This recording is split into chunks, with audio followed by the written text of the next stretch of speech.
Léo Gamalho, Oswaldo, Camutanga e Zeca. Esses são alguns destaques do Vitória, equipe que vai jogar a pré-Copa do Nordeste de 2023.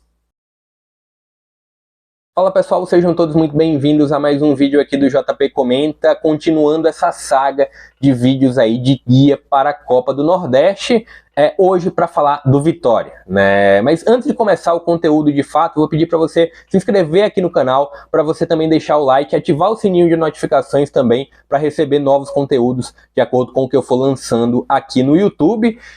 Eu já fiz 2 vídeos parecidos com CSA e Santa Cruz, trazendo prováveis escalações, trazendo expectativas e contexto das equipes. É a mesma coisa que eu vou falar sobre o Vitória aqui nesse vídeo, começando com o contexto, né? O Vitória teve uma temporada de 2022 que começou muito mal, caindo numa fase preliminar justamente de Copa do Nordeste, caiu para o Botafogo da Paraíba, mas o grande objetivo do Vitória na temporada de 2022 foi alcançado, que foi conquistar o acesso de volta para a Série B, comandada pelo João Bursi, né? João Bursi, treinador, que é o mesmo treinador do Vitória nessa temporada de 2023. Apesar do sucesso, Vitória passa por alguns problemas, já olhando esse final de 2022, Vitória passa por alguns problemas extracampo.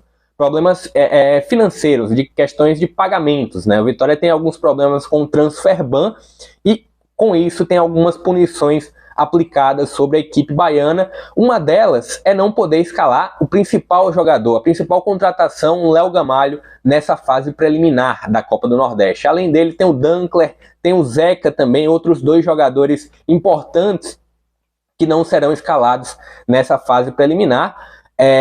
E fase preliminar essa que o Vitória tem confrontos contra o Cordino e também contra, ultrapassando o Cordino, Jacuipense ou Altos.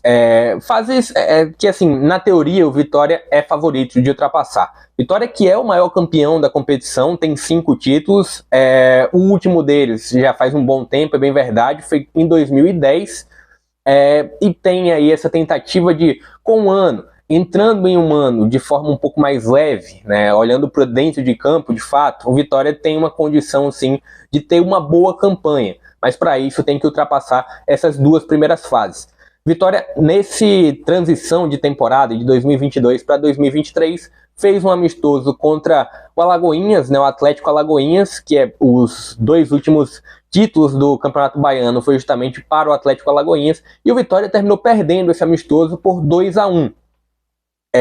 E aí, eu vou trazer uma provável escalação, na verdade eu vou trazer 2 escalações do Vitória. Por que 2? Porque justamente uma para Copa do Nordeste e outra para uma possível inserção do Vitória na fase de grupos.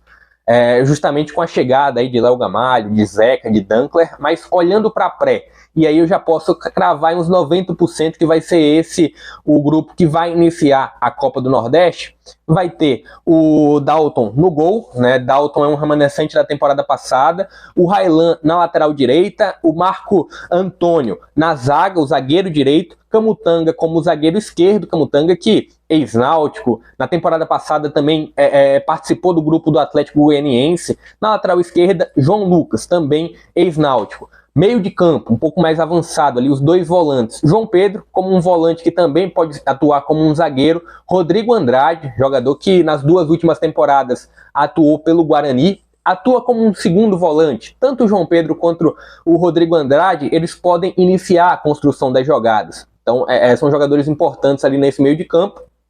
Um pouco mais avançados, GG, que na temporada passada estava no Londrina que quase conquistou acesso para a primeira divisão futebol nacional, e ao lado do GG, Diego Torres, né? Esse foi o meio de campo. Na verdade, essa escalação que eu estou trazendo foi a mesma aí, de acordo contra o Atlético Alagoinhas, né, do amistoso. À frente, Oswaldo e o Trellis, né, uma dupla de ataque, jogando aí num 4-4-2 com 2 volantes, os 2 meias ofensivos aí no ataque, jogadores com o Oswaldo, que na temporada passada caiu com o CSA para a Série C. Um Oswaldo que tá longe de lembrar aquele Oswaldo de Fortaleza, de São Paulo. É um cara que tem muitos problemas físicos. Quem acompanhou o CSA na temporada de 2022 viu que o Oswaldo dificilmente completava uma partida, dificilmente jogava 70 minutos em alto nível. Na verdade, até esses 70, até os 45, ele já não tinha alto nível. É um cara que, em alguns momentos, ele tinha alguns flashes de encontrar algumas situações, mas está longe de lembrar aquele Oswaldo de Fortaleza e São Paulo. Ao lado dele, o Trellis, também um remanescente da temporada passada, um cara que pode atuar tanto como centroavante, como também como um atacante de lado. Olhando também para a linha defensiva, Marco Antônio é um zagueiro que é jovem, tem um grande potencial, mas tenho dúvidas em relação a ele continuar no Vitória no time titular durante a fase de grupos. Eu vou trazer uma outra escalação justamente com essa outra alternativa do Vitória. Na lateral direita, Raylan, ele estava no Vila Nova na temporada passada, e é um cara que até avança, apoia bem, mas defensivamente ele deixa muito a desejar. E do lado esquerdo, na lateral esquerda, o João Lucas. João Lucas também ex-náutico, um cara que é um pouquinho mais equilibrado. A tendência é que o João Lucas, mesmo com os reforços que chegam ao Vitória no decorrer da temporada, o João Lucas tende a ser o lateral esquerdo, de fato, o titular da equipe baiana. E o Camutanga, experiente, acho que foi uma boa contratação aí do Vitória para essa temporada. Então é nesse 4-4-2 que o Vitória deve iniciar a pré-Copa do Nordeste. E aí podem questionar aí o Eduardo, que é um meio ofensivo e estava no Vitória na temporada passada, ele ainda permanece no Vitória. Ele é um jogador que pode disputar a posição com o GG ou com o Diego Torres, mas ele vai cumprir suspensão nessa primeira rodada.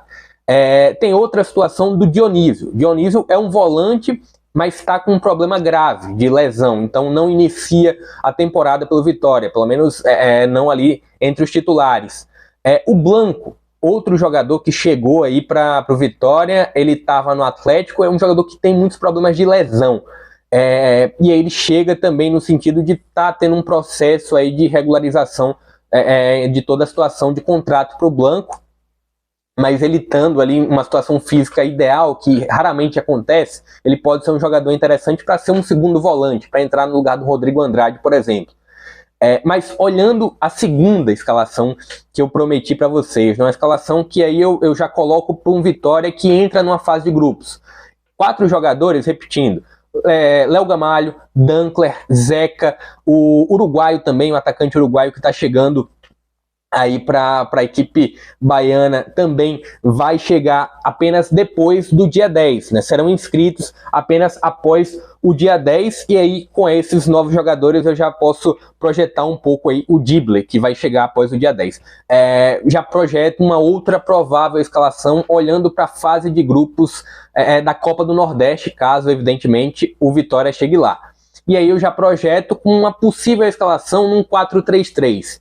A linha de defesa na lateral direita vai ter uma briga, e acredito que o Zeca tem a preferência, né? O Zeca e Santos estava no MLS, na MLS, ele pode disputar a posição ali com o Raylan na lateral direita, e acredito, repetindo, que o Zeca tem uma preferência nessa lateral direita. Acho que a dupla de zaga, o Dankler, pode chegar e disputar e até mesmo ganhar uma posição ali do Marco Antônio, então vai ter essa disputa entre os dois zagueiros que atuam ali do lado direito da zaga. Na lateral esquerda, repetindo, deve permanecer o João Lucas. Meio de campo, o João Pedro é um jogador muito importante porque ele tanto pode atuar como um volante como ele pode atuar como um zagueiro, então ele recuando um pouco mais, ele pode dar um pouco mais de liberdade para o Zeca do lado direito, para o João Lucas do lado esquerdo, mas João Pedro pode permanecer, como também pode perder um espaço com o retorno do Dionísio, pode perder o espaço aí desse meio de campo. Rodrigo Andrade é outro jogador que, com esses reforços, com o retorno do próprio Dionísio também, pode perder espaço, com uma evolução física do Blanco, o Rodrigo Andrade também pode perder espaço, então uma dupla de volantes que tem uma grande briga por essa posição. Olhando um pouco mais à frente, o retorno do Eduardo pode causar ali um perigo ali para o GG ou para o Diego Torres na condição de titular. E olhando como um 4-3-3, eu estou colocando com 2 volantes e apenas um meio ofensivo. E aí essa briga pode ficar muito intensa entre GG, Diego Torres e o Eduardo. Um pouco mais avançado, o Léo Gamalho evidentemente vai ser esse centroavante, vai ser o 9. E aí os atacantes de lado têm uma grande briga, porque tem o Trellis, tem o Oswaldo, tem o Dibbler, então uma posição que tende a ficar muito disputada. Acredito que o uruguaio deve jogar no lugar do Oswaldo. A torcida do Vitória, claro que o nome Oswaldo chama muita atenção, mas não é o mesmo Oswaldo, e o Trellis deve permanecer no time titular. Acho que vai ser uma configuração aí com um 4-3-3, tende a ser, né? É uma possibilidade.